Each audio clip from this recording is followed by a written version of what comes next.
Bismillahirrahmanirrahim. Assalamualaikum warahmatullahi wabarakatuh.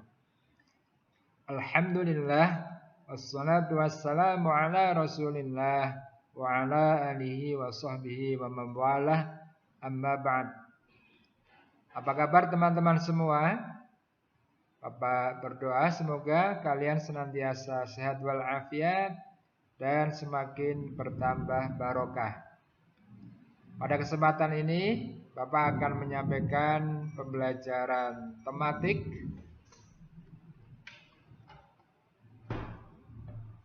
tema ke-6, subtema yang ketiga, pembelajaran kedua dan keempat.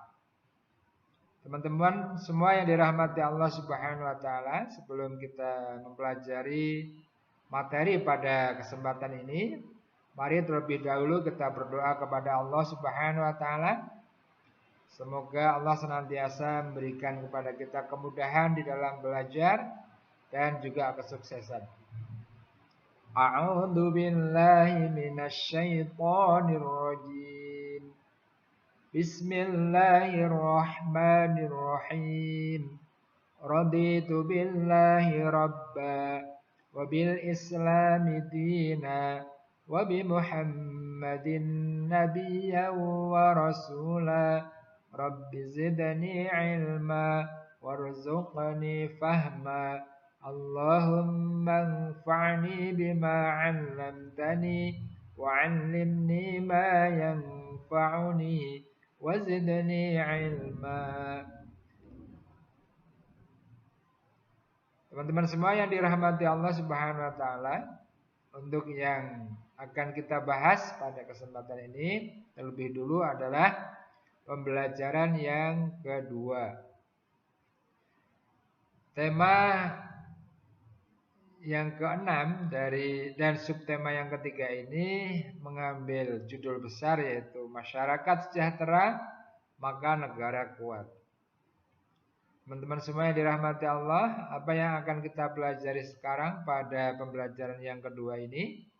Yang pertama adalah mengidentifikasi macam-macam reklame. Kedua, menyampaikan gagasan utama paragraf secara lisan. Dan yang ketiga, menjelaskan ciri-ciri pubertas dalam bentuk poster. Baiklah, kita bahas pembelajaran yang kedua ini untuk materi yang pertama, yaitu mengidentifikasi macam-macam reklame. Teman-teman semua yang dirahmati Allah Subhanahu wa taala, berdasarkan tujuannya, maka reklame dibagi menjadi dua. Yang pertama adalah reklame komersial, yaitu reklame yang sengaja dibuat untuk meningkatkan penjualan produk tertentu yang diproduksi oleh suatu perusahaan.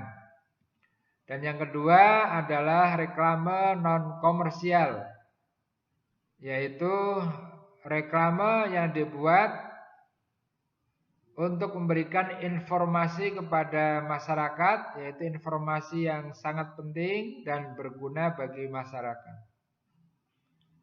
Reklame non-komersial ini biasanya dibuat oleh pemerintah atau oleh lembaga-lembaga swadaya masyarakat. Nah, sekarang kita lihat reklame komersial, contohnya adalah seperti ini nih, ya, yaitu iklan Pepsodent dengan moto yang sangat bagus, yaitu mengurangi ngilu, yaitu ngilu gigi dalam 30 detik. Nah, tujuannya adalah untuk meningkatkan penjualan Pepsodent. Untuk meningkatkan penjualan odol ini, yaitu Buscurden.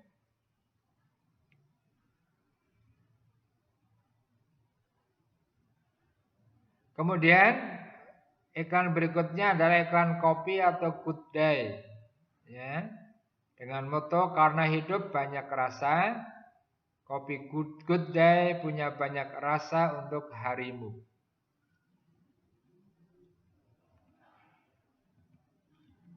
Berikutnya adalah reklame non komersial. Nah, yang pertama reklame ajakan membuang sampah pada tempatnya. Dan yang kedua adalah reklame untuk menggunakan masker dengan benar. Adapun berdasarkan jenisnya, maka reklame dibedakan menjadi 3, yaitu reklame audio. Maksudnya adalah reklame yang hanya bisa kita dengarkan informasinya. Yang kedua, reklame visual, yaitu reklame yang bisa kita baca dengan tidak ada suara yang mengiringi reklame tersebut. Dan yang ketiga adalah reklame audiovisual, yaitu reklame yang diiringi dengan suara dan juga bisa kita baca tulisannya.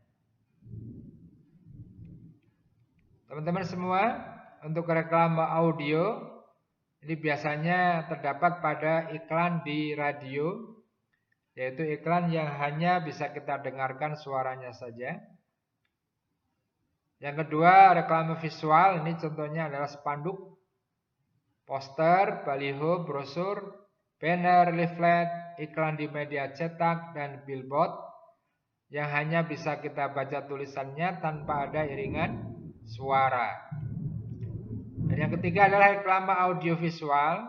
Ini terdapat biasanya pada iklan di televisi ya. Tidak hanya tulisan yang bisa kita baca, akan tetapi ada iringan suara yang memperjelas tujuan reklame itu dibuat. Teman-teman semua yang dirahmati Allah Subhanahu wa taala, untuk melatih pemahamanmu tentang reklame, maka silakan dijawab pertanyaan-pertanyaan yang terdapat pada bagian ayo mengamati di halaman 87 di bukumu. Kemudian pembelajaran yang kedua, menyampaikan gagasan utama paragraf secara lisan. Bahwa gagasan utama itu sesungguhnya bisa disampaikan secara tulisan maupun secara lisan atau ucapan. Nah, untuk melatih kemampuan kalian di dalam menyampaikan gagasan utama secara lisan, maka bacalah teks yang berjudul Ratusan Keluarga Berkemah di Lampung yang ada di bukumu, yaitu di halaman yang ke-88. Selanjutnya, jawablah secara lisan pertanyaan-pertanyaan yang ada, yaitu apakah judul teks tersebut. Yang kedua, ada berapa paragraf teks tersebut. Yang ketiga, sebutkan gagasan utama pada masing-masing paragraf. Dan yang keempat, apakah judul teks sesuai dengan isinya. Nah, silakan dijawab dengan baik. Semoga dengan kalian membaca teks tadi, ya, kemudian menjawab soal-soal atau pertanyaan-pertanyaan ini, akan melatih kamu dan membuat kamu lebih terampil di dalam menentukan dan juga menyampaikan gagasan utama secara lisan dari teks yang kamu baca. Selanjutnya teman-teman semua, materi berikutnya adalah menjelaskan ciri-ciri pubertas dalam bentuk poster. Tentu saja untuk menjelaskan ciri-ciri pubertas itu bisa secara tulisan maupun secara lisan. Adapun secara tulisan, bisa juga menggunakan poster yang lebih menarik agar sasaran yang kita bidik mau membaca dan mau memanfaatkan informasi yang disampaikan. Nah, pada materi menjelaskan ciri-ciri pubertas dalam bentuk poster ini, Yang harus kalian lakukan adalah menjelaskan ciri-ciri pubertas anak laki-laki, menjelaskan ciri-ciri pubertas pada anak perempuan. Lalu buatlah poster yang menarik dan informatif terkait ciri-ciri pubertas baik pada anak laki-laki maupun anak perempuan. Nah, itulah teman-teman ya, pembelajaran yang kedua sudah disampaikan. Untuk selanjutnya mari kita dalami, kita pelajari tema 6 subtema yang ketiga untuk pembelajaran yang keempat. Nah, materi apa saja yang akan kita pelajari pada kesempatan ini, yaitu yang pertama mengidentifikasi kesesuaian judul dan isi teks non-fiksi. Yang kedua membuat rancangan baliho. Dan yang ketiga menuliskan ciri-ciri pubertas pada laki-laki dan perempuan.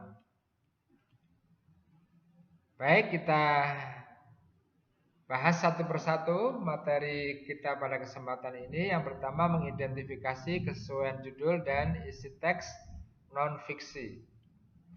Untuk melatih kemampuan kalian dalam mengidentifikasi kesesuaian judul dan isi teks non-fiksi, bacalah teks yang berjudul Kesadaran Kesehatan Minimum Masyarakat Jauh dari Sejahtera. Teks ini ada di bukumu, yaitu di halaman 98. Kemudian tentukan kata kunci pada judul, lalu sesuaikan ya dengan isi teks yang kamu baca. Yang kedua, membuat rancangan baliho. Nah, kamu tentu sudah pernah mendengar ya, dan juga Bapak yakin sudah pernah melihat seperti apa itu baliho. Ya, baliho adalah salah satu sarana untuk mengiklankan sesuatu yang ingin kita sampaikan kepada masyarakat. Nah, apa itu baliho? Baliho adalah reklame media visual yang berukuran besar, yang berisi gambar dan tulisan menarik dan informatif sifatnya. Nah, contohnya ini anak-anak ya, reklame tentang Germas atau Gerakan Masyarakat Hidup Sehat. Nah, pada reklame ini ya dimuat informasi tentang lembaga apa yang menaungi Germas ini. Kemudian apa saja yang dilakukan oleh Germas dan apa saja yang dipesankan kepada masyarakat, pesan yang bermanfaat dan penting untuk dilaksanakan. Nanti kalian bisa membaca secara detail ya. Lalu bagaimana langkah-langkah membuat baliho supaya baliho itu menarik untuk dibaca oleh masyarakat secara lebih luas?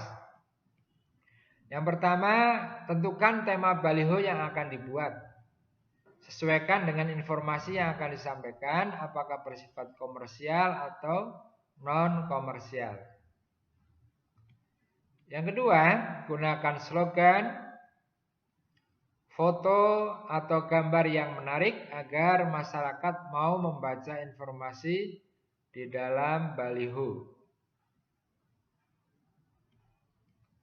Yang ketiga, gunakan poin-poin penting untuk menulis informasi di dalam baliho tersebut.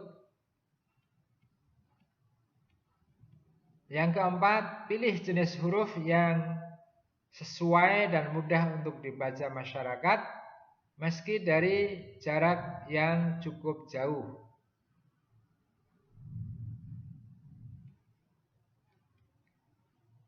Kemudian yang kelima, pada baliho yang memberikan informasi mengenai suatu cara, maka cantumkan waktu penyelenggaraan acara tersebut secara lengkap dan jelas.